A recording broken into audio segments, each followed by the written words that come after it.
Hello students, I hope you guys are doing well. और आज हम लोग करने वाले हैं आपके अकाउंट्स का सबसे इम्पोर्टेंट चैप्टर, सबसे ज्यादा इम्पोर्टेंट चैप्टर जो आपको आगे के चैप्टर्स में भी हेल्प करेगा। जब 12th में जाओगे तो वहां पे आप नए चैप्टर्स पढ़ोगे, उसमें भी जर्नल एंट्रीज होती है। आप अगर ग्रेजुएशन में कोई अकाउंटिंग रिलेटेड कोर्स लेते हो, ठीक है, डिग्री आप करते हो, तो वहां पे भी आपको अकाउंट होगा ही होगा, फिक्स। और अगर आप कुछ अकाउंट रिलेटेड अकाउंटेंट बन जाते हो या कुछ फाइनेंस में इंडल्ज हो जाते हो आपकी ग्रेजुएशन के बाद एज अ जॉब प्रोफेशन, तो वहां पे भी आपको ये journal entries real life scenarios में भी आपको ये यूज करनी पड़ेंगी, ठीक है। तो ये काफी इंपॉर्टेंट चैप्टर है, हम इसको हीरो चैप्टर बोलते हैं 11th स्टैंडर्ड का। आपको पता है कि कोई पर्टिकुलर चैप्टर में एक इंपॉर्टेंट टॉपिक होता है, इंपॉर्टेंट क्वेश्चन होता है, तो हम उसको हीरो क्वेश्चन या हीरो टॉपिक बोलते हैं। वैसे ही ये अपने 11th स्टैंडर्ड का सबसे इंपॉर्टेंट टॉपिक है, ये अपना बेस है, इससे ही हम आगे आगे चीजें सीखेंगे, ठीक है। तो इसलिए हम इसको हीरो सब्जेक्ट या सॉरी हीरो चैप्टर बोलते हैं, ठीक है। तो शुरू करते हैं हमारे चैप्टर को। मुझे पता है कि ये चैप्टर को लेके बहुत ज्यादा लोगों के मन में डर सा है। ऐसे मैंने बहुत स्टूडेंट्स को देखा है कि वो डर जाते हैं चैप्टर का नाम सुन के, और क्योंकि डराया जाता है। पहली बात तो बिल्कुल भी डरने की जरूरत नहीं है, कुछ भी डिफिकल्ट नहीं है। और जब आप ये करने लगोगे ना, आपको इतना मजा आएगा ना। आप जो भी आपके बुक में इलस्ट्रेशन है या आपके बुक में जो प्रैक्टिकल प्रॉब्लम्स है, ठीक है, मैंने तो बोला है कि रेफरेंस वगैरह कुछ भी रेफर नहीं करना, ठीक है, मतलब कोई जरूरत ही नहीं है, ठीक है। आप कर रहे हो तो वो एक्स्ट्रा हो जाएगा, ठीक है, कहीं ना कहीं आपको बेनिफिट करेगा। लेकिन अगर आपकी टेक्स्ट बुक ही नहीं हुई है तो आप बाहर बिल्कुल भी मत जाओ, देखो ही मत, ठीक है। तो जो भी आपके टेक्स्ट बुक में समझे वो आप इतने आसानी से सॉल्व करोगे, और सॉल्व करते वक्त आपको इतना मजा आएगा, आप थक भी गए होंगे पढ़ के तो भी आप उसको बैठ के सॉल्व करोगे, इतना मजा आएगा, ठीक है। ये मेरी गारंटी है, और आपको सब समझ में आएगा, ठीक है। सब मैं इजी वे में आपको समझा के दूंगी, ठीक है, इजी करके दूंगी, और बिल्कुल भी डरने की जरूरत नहीं है, आपको बस समझना है। सबसे पहले मैं एक बात बता रही हूँ कि यहाँ पे रूल्स है, ठीक है। हमें पता है कि गोल्डन रूल्स है, सबको पता है। अगर आपके स्कूल में ये चैप्टर चालू कर दिया होगा तो सबको पता होगा कि गोल्डन रूल्स है। रूल्स है तो हमें इसको फॉलो करना पड़ता है, ठीक है, लेकिन लॉजिकली फॉलो करना है। हैप्पीजेटली इसको रट्टा नहीं मारना है। बहुत लोग बोलते हैं कि रिपीटेडली बोलो, इसको रट्टा मारो, लर्न करो, कोई जरूरत नहीं है। बहुत बच्चों को रट्टा मारना ही नहीं आता, ठीक है। मैं उसमें से थी एक कि मुझे रट्टा मारने कोई बोलता था तो फिर मेरे पता नहीं बहुत मुझे दिक्कत हो जाती थी, मुझे रट्टा मारना आता ही नहीं था, ठीक है। तो रट्टा मार के कुछ होता भी नहीं है, ठीक है, आप भूल जाते हो चीजें, ठीक है, या फिर वो आपको लाइफ टाइम याद नहीं रहती। और इसको अगर आप कंटिन्यू, मैंने जैसे बताया, अगर आप अकाउंट्स रिलेटेड आगे जाके कोई कोर्स लोगे या उसी में आपको कुछ करना होगा, आपको अच्छा लगता होगा ये सब्जेक्ट, तो आपको बिल्कुल भी रट्टा नहीं मारना है, आपको लॉजिकली समझ के लिए, ठीक है। आप थोड़ा बहुत लर्न कर रहे हो, उसको मेमोराइज कर रहे हो, ठीक है, ऐसे नहीं कुछ बुरा है उसमें, लेकिन सिर्फ रट्टा मारना बुरी बात है। समझ के रट्टा मारो, चलेगा, वो काम भी आएगा, ठीक है। ऐसे नहीं मैं बोल रही कि बुरी बात है रट्टा मारना, कोई बच्चे रट्टा मार के भी कर लेते, लेकिन बिना सोचे समझे रट्टा मार के ना आगे कुछ नहीं होने वाला, क्योंकि ये सेम तो आपको कुछ नहीं लिखना पड़ता, ये तो लिखना ही नहीं पड़ता आपको, ठीक है। ये एक आध क्वेश्चन आ जाएगा थ्योरी का, पूछ लिया तो पूछ लिया, आपको लिखना है एंट्रीज, और एंट्रीज इसके बेसिस पे है, तो कोई भी टाइप की एंट्री आपको लिखनी पड़ेगी, लेकिन आपको टेंशन लेने की जरूरत नहीं है, लॉजिकली चीजों को समझो, सब स्मूथ जाएगा, ठीक है। तो स्टार्ट करते हैं हमारे चैप्टर को, देखते हैं कि क्या है इस चैप्टर में और आपको क्या समझ के लेना। हम आगे आगे ये कंटेंट पहले समझ के लेंगे, और फिर हम एंट्रीज भी देखेंगे कैसी होती है, और फिर हम क्वेश्चंस भी सॉल्व करेंगे, ताकि आपको, और इसमें मैं सारे ऐसे टॉपिक्स मैंने ढूंढ के लाई हूँ मैं, कि वो आपका पूरा जो भी जर्नल एंट्री का जो भी चैप्टर है वो पूरा आपका कवर कर देगा, ठीक है। तो आप जब इलस्ट्रेशन करने बैठोगे तो कोई भी एंट्री में आपको दिक्कत नहीं आएगी, या कोई भी आप प्रैक्टिकल प्रॉब्लम करने बैठोगे तो आपको दिक्कत नहीं आएगी, आपको इजी जाएगा सब कुछ, ठीक है। तो गोल्डन रूल्स हमें पता है कि गोल्डन रूल्स क्या होते हैं, ठीक है, हमें पता है कि गोल्डन रूल्स क्या होते हैं। अगर आपको नहीं पता, आप फर्स्ट टाइम ही पढ़ रहे हो, आपने कहीं और नहीं पढ़ा है, स्कूल में नहीं पढ़ा है, या स्टार्ट नहीं हुआ है, या फिर आपने स्टार्ट नहीं किया, तो पहले समझ लो, ठीक है। गोल्डन रूल्स में हमें 3 अकाउंट होते हैं, 3 अकाउंट, ठीक है। पहला अकाउंट जो है उसको बोलते हैं पर्सनल अकाउंट। पर्सनल अकाउंट, मैं एक इंडिविजुअल हूँ, मेरा खुद का पर्सनल अकाउंट होगा, ठीक है, तो वो मेरे नाम से हो सकता है, ठीक है, वो पर्टिकुलरली सुहानीज अकाउंट ऐसे होगा, ठीक है, या फिर आपका जो भी नाम है आपके अकाउंट से वो पर्टिकुलरली अकाउंट होगा, ठीक है। तो यहाँ पे हम दो दो चीजें करते हैं, एक चीज होती है डेबिट, एक चीज होती है क्रेडिट, ठीक है। तो यहाँ पे क्या होता है, डेबिट द रिसीवर और क्रेडिट द गिवर। अगर मैं कुछ रिसीव कर रही हूँ, मेरे पास कुछ आ रहा है, ठीक है, मैं कुछ ले रही हूँ, मैं कुछ खरीद रही हूँ, मेरे पास कोई भी चीज आ रही है, तो मैं क्या करूंगी, डेबिट करूंगी उसको, क्या करूंगी, डेबिट करूंगी, ठीक है। अगर मैं कुछ बेच रही हूँ या मैं कुछ दे रही हूँ, ठीक है, मेरे से कोई चीज जा रही है, तो मैं उसको क्या करूंगी, क्रेडिट करूंगी। तो पर्सनल अकाउंट में आपको याद रखना है कि जब आप कुछ दे देते हो, सॉरी कुछ आप लेते हो, कुछ आपके पास चीज आती है, तो हम उसको डेबिट करते हैं, और अगर हम कुछ चीज दे देते हैं, ठीक है, दे दी, तो हम उसको क्या करेंगे, क्रेडिट करेंगे, ओके। फिर आते हैं रियल अकाउंट में। तो रियल अकाउंट में हमारे क्या होते हैं, असेट्स और लायबिलिटीज। असेट्स और लायबिलिटीज हमें ऑलरेडी पता है, हमने ये कॉन्सेप्ट क्लियर कर चुके हैं। असेट हमारे फायदे की चीजें होती है, ठीक है। फॉर एग्जाम्पल अगर मैं यहाँ पे हूँ, तो मेरा जो कैमरा है ना, जो भी मैंने सेटअप किया है, ट्राइपॉड है, फिर मेरा जो व्हाइट बोर्ड है, मेरा जो लैपटॉप है, मेरी बुक्स है, तो ये मार्कर है, ये सारे मेरे एसेट्स है, ठीक है। तो ये सारे एसेट्स होते हैं जो भी आप यूज करते हो। आपके अगर मैं कोई व्हीकल यूज कर रही होंगी मेरे क्लासेस के पर्पस के लिए, ठीक है, मैं आपको जो पढ़ा रही हूँ उसके लिए मैं कोई एक्स्ट्रा और रिसोर्स यूज कर रही होंगी, तो वो मेरे लिए असेट हो गए, राइट। वेयरएज लायबिलिटीज क्या, जो हम उधार लेते हैं, ठीक है, जो बोरोइंग्स होती है वो लायबिलिटीज में आ जाती है, ठीक है। मैंने ये चालू करने के लिए, ये मैं आपको पढ़ाने के लिए, ये मेरा क्लास सेटअप करने के लिए मैंने अगर किसी से उधार लिया, ठीक है, तो वो क्या हो जाएगी, मेरी लायबिलिटी। हमें असेट्स और लायबिलिटीज ऑलरेडी पता है, तो जिसमें असेट्स और लायबिलिटीज होती है उसको हम लोग रियल अकाउंट बोलते हैं, ठीक है। तो यहाँ पे क्या है, डेबिट व्हाट कम्स इन, तो यहाँ पे भी सेम है, जैसे कि डेबिट द रिसीवर, रिसीवर के पास ही तो आएगा, रिसीवर के पास ही तो कम होगा, ठीक है, व्हाट कम्स इन, राइट, तो रिसीवर की, तो ये सेम ही है। तो अगर हम, हमारे पास कुछ आता है, अगर हम कुछ रिसीव करते हैं, तो हम यहाँ पे भी डेबिट करेंगे, ठीक है। And credit what goes out, तो जैसे कि यहाँ पे गिवर था, जा रहा था, वैसे भी यहाँ पे भी जा ही रहा है, तो अगर कुछ चला जाता है हमसे, तो हम उसको क्या करेंगे, क्रेडिट करेंगे, ठीक है। आई होप आपको इतना समझ गया।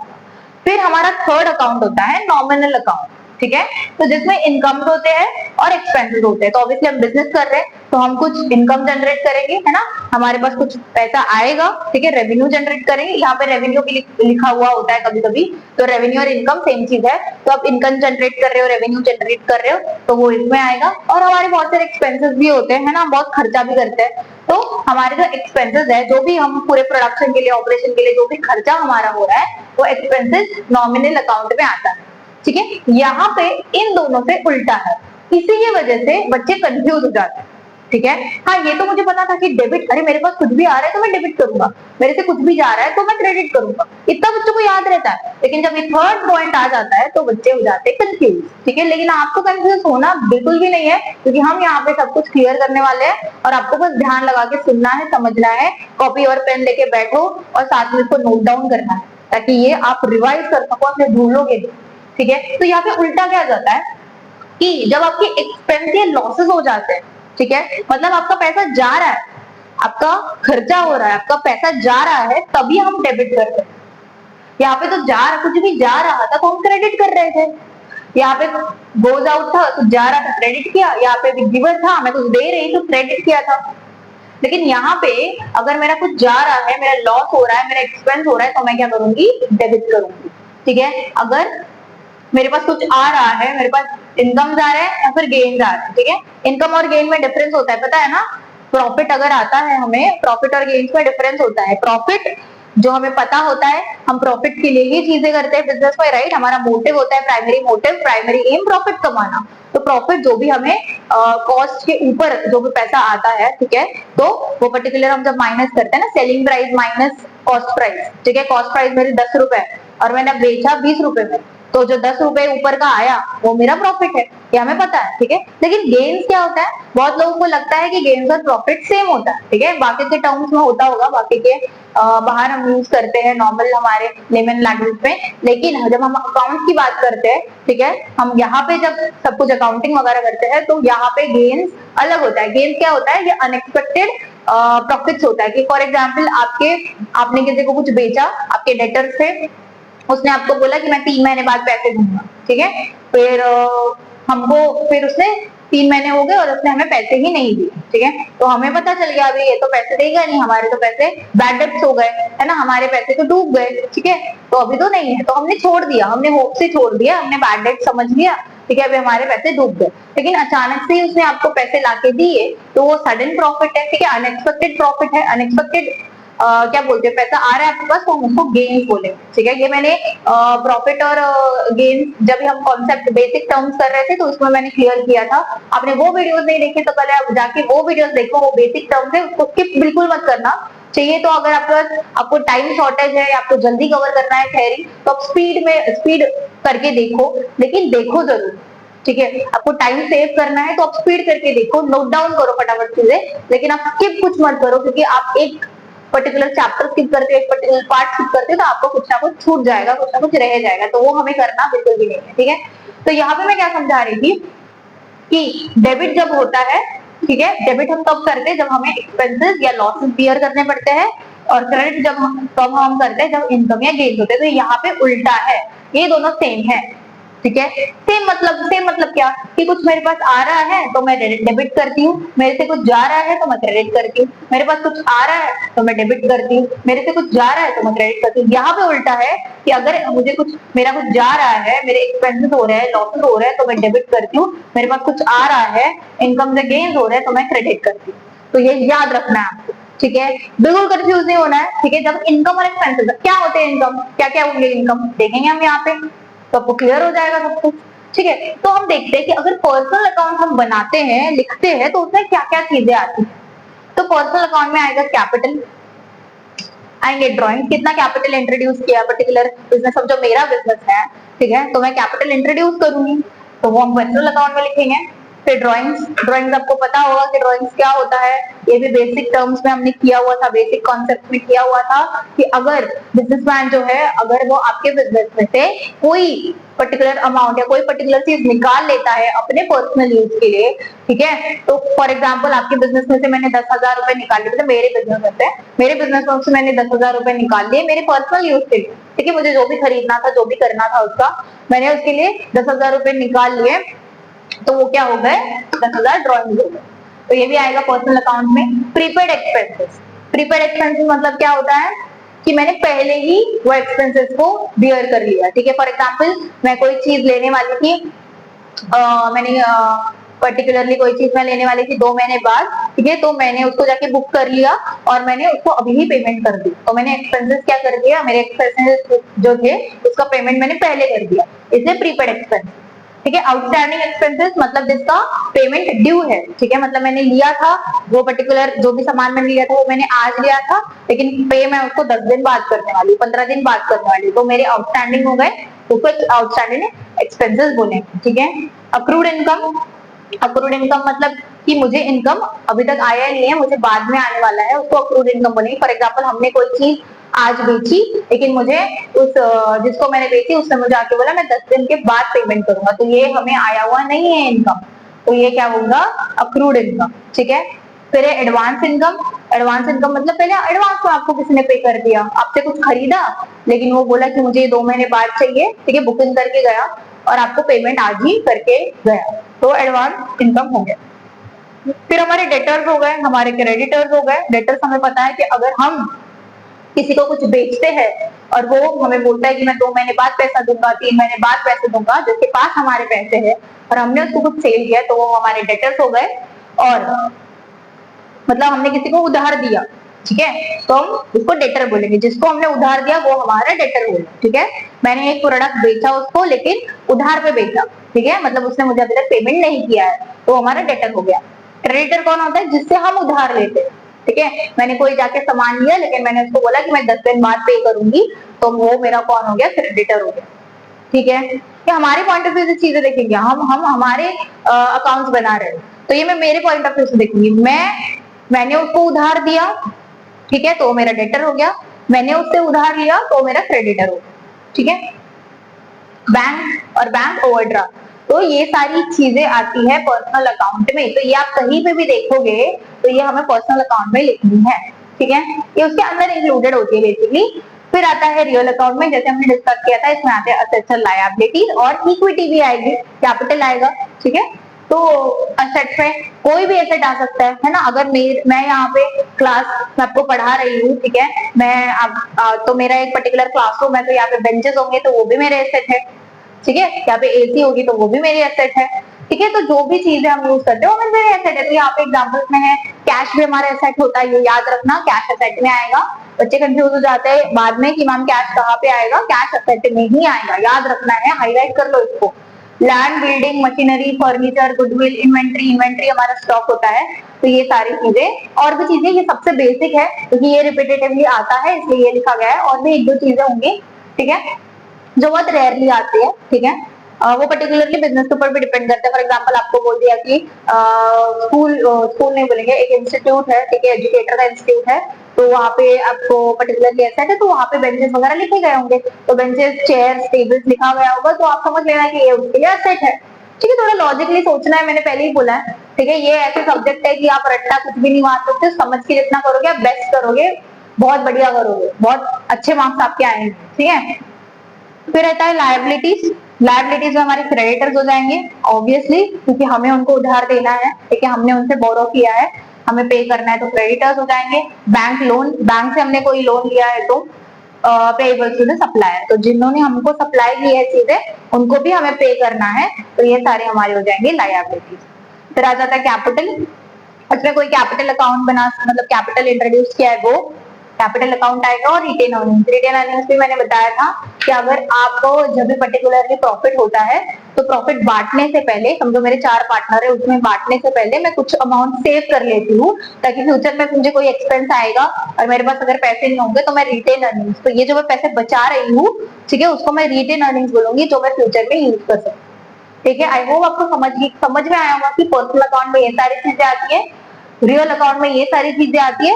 और अब हम करेंगे नॉमिनल अकाउंट। नॉमिनल अकाउंट में क्या चीजें आती है, इनकम, गेन्स, ठीक है, और हमारे एक्सपेंस और लॉसेस। तो इनकम में क्या आएगा, सेल रेवेन्यू, हमने कुछ बेचा, हमको पैसे आया, ठीक है। इंटरेस्ट, ठीक है, हमने किसी को उधार दिया, उसका इंटरेस्ट हम ले रहे हैं, ठीक है। कमीशन रिसीव, हमने किसी का कुछ काम करके दिया तो हमें कुछ 5% 10% कमीशन मिला, ठीक है। फिर डिस्काउंट रिसीव, हमने कुछ खरीदा, उसके ऊपर हमें 10% 20% डिस्काउंट मिला। रेंट रिसीव, हमारा कोई पर्टिकुलरली एरिया था, बिल्डिंग थी, कोई फ्लैट था, जो भी था हमारे बिजनेस रिलेटेड था, और वो हमने किसी को रेंट पे दे दिया, तो वो हमारे लिए रेंट हमें पे करेगा, तो वो हमारे लिए क्या हो जाएगा, इनकम या गेन, ठीक है। फिर आते हैं एक्सपेंसेस एंड लॉसेस, ठीक है। डेप्रिसिएशन क्या होता है, कोई भी पर्टिकुलरली जो एसेट होता है, जब भी आप उसको लेते हो, ठीक है, खरीदते हो, तो उसके बाद वो डिप्रिशिएट होने लग जाता है, उसकी वैल्यू कम होने लग जाती है। फॉर एग्जाम्पल आप एक कार लेते हो, ठीक है, ब्रांड न्यू कार आप जाके शोरूम से लेते हो, ठीक है, समझो आपने वो कार ली है, 35 लाख की कार ली है, ठीक है।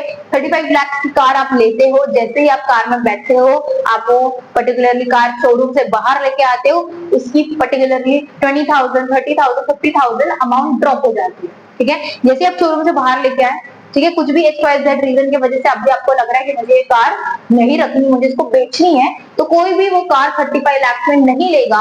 अभी आपने 1 घंटे पहले भी अगर शोरूम से लाई होगी तो भी वो 35 लाख में कोई भी नहीं लेगा, कुछ तो उसमें रिडक्शन होगा ही। तो अब जो भी चीजें असेट सबकी होती है वो डिप्रिशिएट हो जाती है, उसकी वैल्यू कम हो जाती है, ठीक है। वो पर्टिकुलरली कार को तो 3450 में लेगा, है ना, 34,50,000 या फिर 34,70,000, तो उसकी कुछ तो वैल्यू कम होगी, तो उसको हम लोग, जो वैल्यू कम होती है उसको हम लोग डिप्रिसिएशन बोलते हैं, ठीक है। अगर आपको पता नहीं, कुछ बच्चों को कॉन्सेप्ट पता ही नहीं होते, इसलिए मैं बोल रही हूँ, इसलिए मैं वापस बता रही हूँ ताकि आपको क्लियर हो जाए, क्योंकि हमें कॉन्सेप्ट क्लियरिटी हमारा पहला और मेन मोटो है, और फिर हम लोग चीजें बहुत स्मूथली करेंगे, ठीक है। इसलिए मैं फिर से बता रही हूँ, वो डेप्रिसिएशन हमारे लिए एक्सपेंस ही हो गया, है ना। मेरे पर्टिकुलर मशीनरी की, मेरे पर्टिकुलर कोई भी एसेट की वैल्यू कम हो रही है तो वो मेरे लिए एक्सपेंस है या लॉस है, एक्सपेंस नहीं बोलेंगे, लॉस बोलेंगे। फिर सैलरी, सैलरी हमारे लिए एक्सपेंस होते हैं, वेजेस, रेंट, ये सारे हमारे लिए एक्सपेंस होते हैं, ठीक है। फिर है bad debts.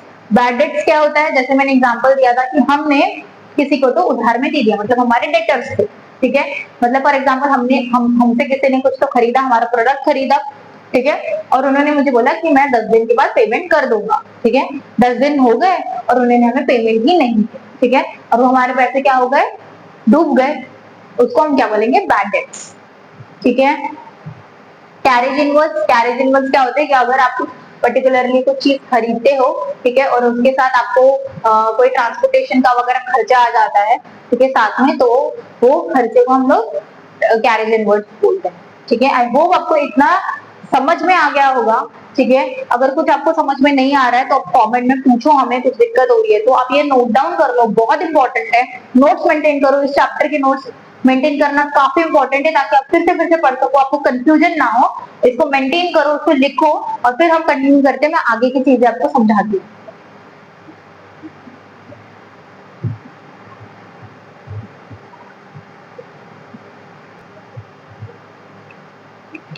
Okay students, I hope आपको यहाँ तक समझ में आ गया होगा।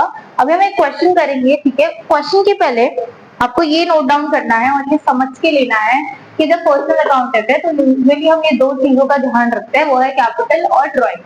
तो कैपिटल आ रहा है, कंपनी में पैसा आ रहा है ना, हमारे ऑर्गेनाइजेशन में पैसा आ रहा है, तो क्रेडिट बढ़ेगा और डेबिट कम हो जाएगा। ठीक है, यहाँ पे ड्रॉइंग है तो हमारे क्रेडिट कम हो जाएंगे, पैसा जा रहा है हमारी कंपनी से तो क्रेडिट कम हो जाएगा और डेबिट बढ़ेगा।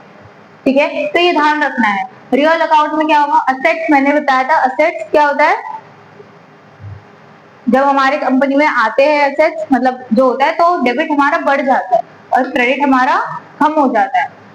लायबिलिटीज, हमारे पास जब लायबिलिटीज होती है तो हमारा क्रेडिट बढ़ जाता है और डेबिट कम हो जाता है। नॉमिनल अकाउंट में यहाँ पे जब इनकम आता है, जब पैसा आता है हमें, ठीक है, तो मैंने क्या बोला था कि क्रेडिट हो जाता है। आपने सुना होगा आपके पापा का, आपके पापा की जब सैलरी होती है, मम्मी की जब सैलरी होती है, तो वो बोलते होंगे कि अरे पैसा क्रेडिट हो गया अकाउंट में, मतलब पैसा आ गया। तो हम जब पैसे आते हैं तो क्रेडिट बढ़ जाता है और डेबिट कम हो जाता है, और जब हमारे एक्सपेंसेस होते हैं तो क्या होता है कि हमारा क्रेडिट कम हो जाता है और डेबिट बढ़ जाता है। ठीक है, ज्यादा कोई रॉकेट साइंस है नहीं, बेसिक आपको ये बेसिक याद रखना है। ठीक है, सम्स में तो हम करेंगे, रिपीट रिपीट रिपीट रिपीट आप करोगे तो आप खुद समझ जाओगे कि मैम क्या बताने की कोशिश कर रहे हैं। कहीं पे दिक्कत हो रही होगी समझने में, बिल्कुल भी टेंशन मत लो, आगे आगे धीरे धीरे सारे डाउट क्लियर होते जाएंगे। अब एक एक पार्ट क्वेश्चन वाइज करेंगे, तो जब आप प्रैक्टिकली क्वेश्चन करोगे तो आपको बिल्कुल भी दिक्कत नहीं आएगी। ठीक है, देखते हैं इस क्वेश्चन को, क्या लिखा है क्वेश्चन में, following accounts are being maintain in the books of Suhani. तो मैंने अपना खुद का ही अकाउंट एक बनाया है, समझो मेरा अकाउंट है। ठीक है, तो मेरे अकाउंट में ये बन रहा है, classify the following into personal, real and nominal account. तो हम इसको क्या कर रहे हैं, क्लासिफाई कर रहे हैं पर्सनल, रियल और नॉमिनल में। ठीक है, हम इसको डिवाइड कर देना है। सबसे पहले है डेटर्स। तो मुझे बताओ डेटर्स किसमें आएगा, हमने पढ़ा था कि डेटर्स और क्रेडिटर्स जो होता है वो पर्सनल अकाउंट में आते हैं। तो यहाँ पे आप पी लिख दो, आप इसको पॉज करके खुद भी सोल्व कर सकते हो, फिर बाद में चेक भी कर सकते हो। नहीं अगर आपको समझ में आ रहा हो तो यहाँ पे ध्यान दो, आपको करते करते सॉल्व करते करते कॉन्सेप्ट क्लियर हो जाएगा। ठीक, मशीनरी, हमें पता है मशीनरी असेट होता है, तो मशीनरी आ जाएगा असेट में, सॉरी असेट नहीं लिखना है हमको, यहाँ पे रियल अकाउंट में आ जाएगा। ठीक है, क्योंकि उसके अकाउंट लिखने हैं ना, तो आ जाएगा रियल अकाउंट में। गुडविल भी हमारा असेट होता है तो वो रियल अकाउंट में, फर्नीचर हमारा असेट होता है तो वो भी रियल अकाउंट में। सैलरी हमें देनी होती है तो हमें एक्सपेंस हो जाता है, तो एक्सपेंस एंड इनकम कहाँ पे आते हैं, नॉमिनल अकाउंट में, तो पे लिखेंगे। लैंड एंड बिल्डिंग, तो ये हमारे लिए एसेट होता है तो यहाँ पे भी आ जाएगा रियल अकाउंट। बैड डेट्स हमारे लिए क्या होते हैं, एक्सपेंस होते हैं, तो एक्सपेंस क्या हो जाता है, नॉमिनल अकाउंट। फिर मोटर व्हीकल, ये हमारे लिए एसेट जैसा ही है तो हम इसको रियल अकाउंट में डालेंगे। एक्सेस ड्यूटी हमारे लिए एक्सपेंस होता है तो आ जाएगा नॉमिनल अकाउंट में। क्रेडिटर्स, हमने देखा था डेटर्स और क्रेडिटर्स दोनों कहाँ पे आते हैं, पर्सनल अकाउंट में। फिर आता है इन्वेस्टमेंट भी, आप इन्वेस्टमेंट कर रहे हो मतलब आपको उसका इंटरेस्ट मिलेगा। ठीक है, आपको पैसा मिलेगा तो इनकम होगी वो आपके लिए, तो ये भी आ जाएगा नॉमिनल अकाउंट में। कैपिटल है तो कैपिटल कहाँ पे आएगा, पर्सनल अकाउंट में। वेजेस कहाँ पे आता है, हमने देखा था कैपिटल पर्सनल अकाउंट में आता था। वेजेस हमारे लिए एक्सपेंस है तो ये भी आ जाएगा नॉमिनल अकाउंट में। बैंक ओवरड्राफ्ट भी हमने देखा था पर्सनल अकाउंट में आता है, अगर आपको याद नहीं हुआ तो थोड़ा पीछे करके या फिर आपने नोट डाउन किया होगा तो चेक कर लो, तो ये भी आ जाएगा पर्सनल अकाउंट में। रिपेयर हमारे लिए एक्सपेंस है तो ये आ जाएगा नॉमिनल अकाउंट में। डेप्रिसिएशन हमारे लिए लॉस है, ठीक है, तो वो भी आ जाएगा नॉमिनल अकाउंट में। सृष्टि अब क्रेडिटर हमने देखा था कि पर्सनल अकाउंट में आएगा, यहाँ पे भी हमने क्रेडिटर पर्सनल में डाला है। परचेज रिटर्न भी नॉमिनल में आएगा। इंटरेस्ट रिसीव्ड, इंटरेस्ट हम ले रहे हैं, हमारी इनकम है, तो ये भी नॉमिनल में आएगा। फ्रेट मतलब आपका खर्चा भाड़ा जो होता है उसको फ्रेट बोलते हैं, तो वो भी आ जाएगा। खर्चा है तो नॉमिनल अकाउंट में आ जाएगा। रिटर्न इनवर्स, सेल्स रिटर्न को रिटर्न इनवर्स भी बोलते हैं। आपने कुछ सेल किया, उसमें से कुछ पार्ट आपको रिटर्न दिया, कुछ भी रीजन की वजह से कुछ डिफेक्टिव हो गया, कुछ इश्यू हो गया, तो कुछ पार्ट आपको रिटर्न दिया, तो हम उसको रिटर्न इनवर्स बोलेंगे। तो रिटर्न इनवर्स है तो ये भी आ जाएगा नॉमिनल अकाउंट। आई होप आपको इतना समझ में आ गया होगा। आगे भी हम क्वेश्चन सॉल्व करेंगे, ठीक है, नेक्स्ट पार्ट में, तो आपको और क्लियरिटी आ जाएगी, ठीक है। अगर आपको वीडियो में कुछ समझा होगा, वीडियो अच्छा लगा होगा, तो वीडियो को लाइक करो, इसको नोट डाउन करो, इसको गो थ्रू करो, आगे हम कंटिन्यू करेंगे, ठीक है। अगर आप हमारे चैनल पे नए हो, आपको सीरीज कंटिन्यू करनी है, नोट्स बनाने हैं, तो चैनल को सब्सक्राइब करो, आपके फ्रेंड्स के साथ शेयर करो, ताकि आप लोग साथ मिलकर पढ़ सको, ठीक है, उनके भी कॉन्सेप्ट क्लियर हो सके। और मिलते हैं नेक्स्ट वीडियो में, तब तक के लिए take care and keep study.